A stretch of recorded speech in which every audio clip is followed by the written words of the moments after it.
228-1041 dari Prodi Kesehatan Masyarakat Universitas Pendidikan Mandalika.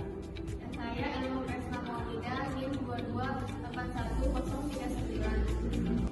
Jadi kami di sini akan membuat video konseling tentang batuk dan pilek. Disimak ya videonya.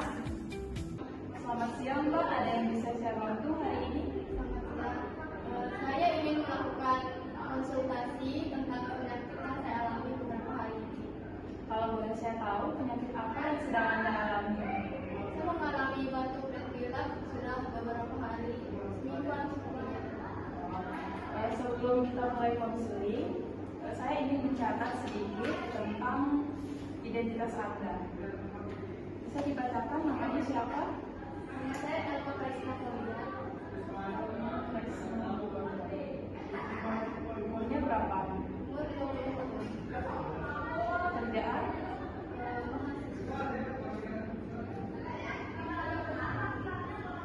Mahasiswa.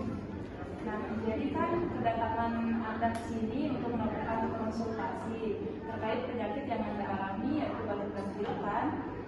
Nah, sebelumnya saya ingin menjelaskan terkait penyakit batuk dan pilek supaya Anda mengetahui apa saja sih gejala dari penyakit yang Anda alami.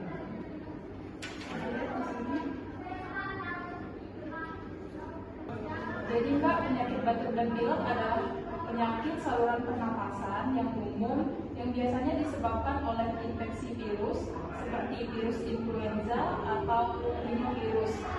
Nah, penyakit ini menyebabkan gejala seperti batuk, pilek, hidung tersumbat atau meler, tenggorokan gatal atau sakit, bersin, dan demam ringan. Oke, baik. Nah, terus penyakit saya ini bisa menyebabkan orang lain atau tidak? Nah, tentu saja penyakit batuk dan pilek bisa berpindah ke orang lain atau dapat menular ke orang lain. Karena virus kan bisa menular ke orang lain melalui percikan air liur. Lalu bagaimana cara agar penyakitnya tidak menular ke orang lain? Anda bisa melakukan beberapa cara untuk mencegahnya. Yang pertama, Anda bisa mencuci tangan menggunakan sabun dan air mengalir. Nah, kemudian menjaga jarak dengan orang yang sedang sakit.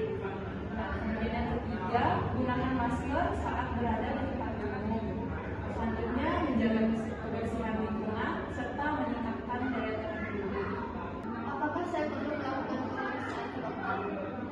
Nah, jadi ini, jika gejala yang Anda alami masih ringan, sebaiknya Anda cukup istirahat saja di rumah.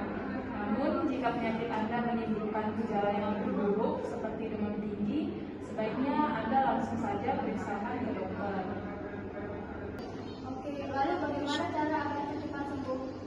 Nah, jadi beberapa cara yang bisa Anda lakukan. Yang pertama, pastikan tubuh cukup tidur. Kemudian makan makanan yang bergizi dan banyak minum air putih. Karena daya tahan tubuh yang baik akan membantu proses penyembuhan dengan baik. Terima kasih atas penjelasannya. Oke, sama-sama. Semoga cepat sembuh ya. Ingat selalu jaga kesehatan.